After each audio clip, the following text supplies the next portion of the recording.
सर्व सृष्टि रचनहार ये कबीर साहब जी हम सभी आत्माओं के जनक हैं, पिता हैं।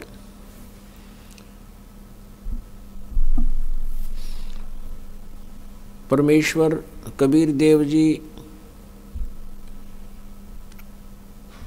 प्रत्येक युग में आते हैं और प्रत्येक युग में आकर के वो अपने सतलोक से चल कर आते हैं और यहाँ काल के लोक में फैले हुए आध्यात्मिक अज्ञान को नाश करते हैं, तत्व ज्ञान का प्रकाश करते हैं। काल की प्रेरणा से काल के द्वारा फैलाए गए अज्ञान से प्रत्येक आत्मा परिपूर्ण हो चुकी होती है। लोकवेद सुनकर के सब चीखने घड़े बन जाते हैं। परमेश्वर उस समय आते हैं, तब हम उस परमेश्वर के उस सत्य ज्ञान को स्वीकार नहीं कर पाते हैं, जिस कारण से हम इसी काल के जाल में रह जाते हैं।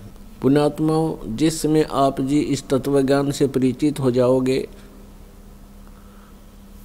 उस समय आपको काल के जाल की प्रत्येक डोरी नजर आने लग जाएगी, प्रत्येक गांठ महसूस होएगी कि इसने ये बंधन किस कारण से हमें बांध रखे हैं। फिर आप के अंदर एक विशेष तड़प बनेगी उस परम पिता को पाने की। परमेश्वर कबीर देव जी ये परम अक्षर ब्रह्म है, जैसे आज आपको सत्संग में सुनाया था। ये वो परमात्मा है जिन्होंने सारे ब्रह्मांडों की रचना की और वो तीनों लोकों में प्रवेश करके सबका धारण पोषण यही परमात्मा करते हैं।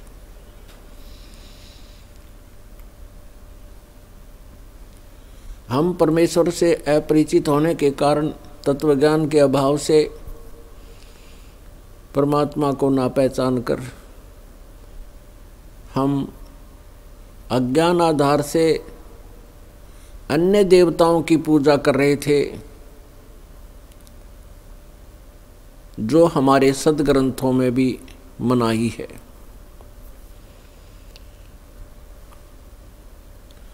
अन्य देवता कौन कौन हैं?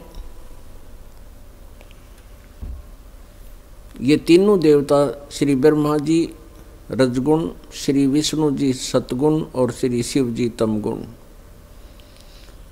और इनके अंतर्गत जितने भी 33 करोड़ देवता हैं, ये सभी अन्य देवताओं में आते हैं। परमात्मा कबीर जी ने कहा था कि गुण तीनों की भक्ति में ये भूल रहा संसार, कहे कबीर निज नाम बिना भाई कैसे उतरो पार।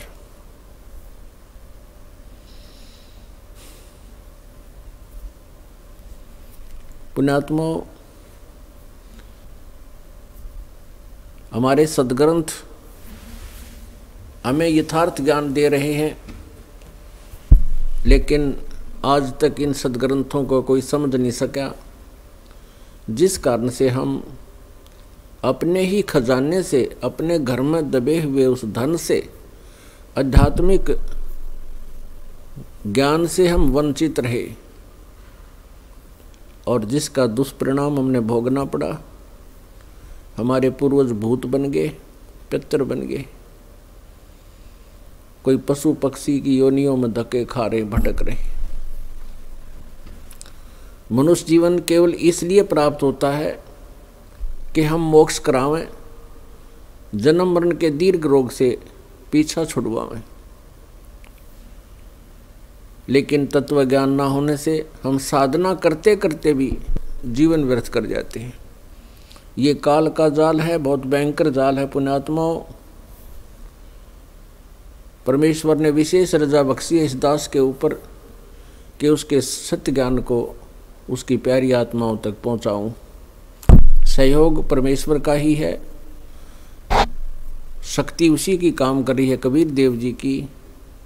अन्यथा ये कटु वचन, ये कड़वा ज्ञान कुनीन से भी कड़वा है, लेकिन पुण्यात्माओं, आज समाज बुद्धिमान हो गया है, सदग्रंथ हमारे पास हैं,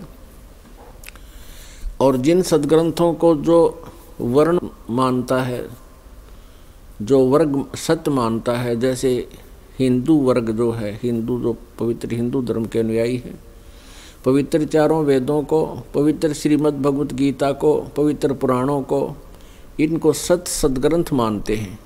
और इन्हीं सदग्रंथों में आज वो सच्चाई है जिससे हम वंचित रहे, जिसकी हमें बहुत पहले आवश्यकता थी, तो आज उन सदग्रंथों से हमें उपलब्ध हुई, तो पुण्यात्मा स्वीकार कर रहे हैं।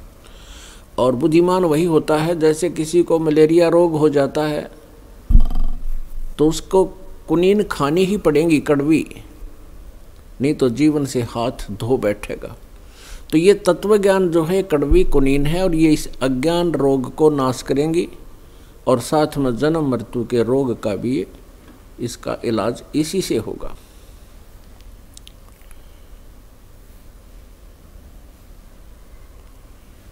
पुण्यात्मा, एक परमात्मा को छोड़कर, पूर्ण ब्रह्म को छोड़कर अन्य किसी भी देवी देवता की या किसी हम प्रभु की, ब्रह्म की साधना करते हैं, वो मोक्षदायक नहीं है, वो आपको जन्म मृत्यु के इस दीर्घ रोग से नहीं छुड़वा सकती।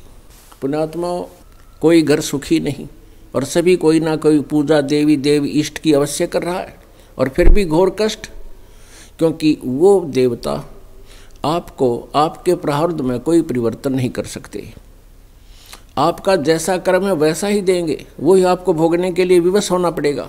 और ये समर्थ कबीर परमात्मा है जो आपके प्रारब्ध का नाश करके, आपके जो है ना संकट को खत्म करके, और नए सिरे आपके शुभ संस्कार लिखेगा।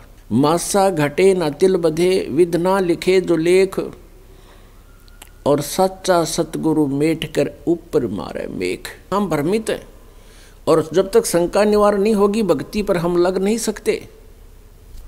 जैसे श्रीमद् भगवत गीता अध्याय नंबर 2 के श्लोक नंबर 53 में कहा कि अर्जुन, जिसमें तेरी बुद्धि भिन्न भिन्न प्रकार के भ्रमित करने वाले वचनों से हटकर एक तत्व ज्ञान पर स्थिर होगी, तब तो तू योग को प्राप्त होगा, तब तो तू योगी बनेगा, यानी भगत बनेगा। तू योगी मीन भक्त, साधक।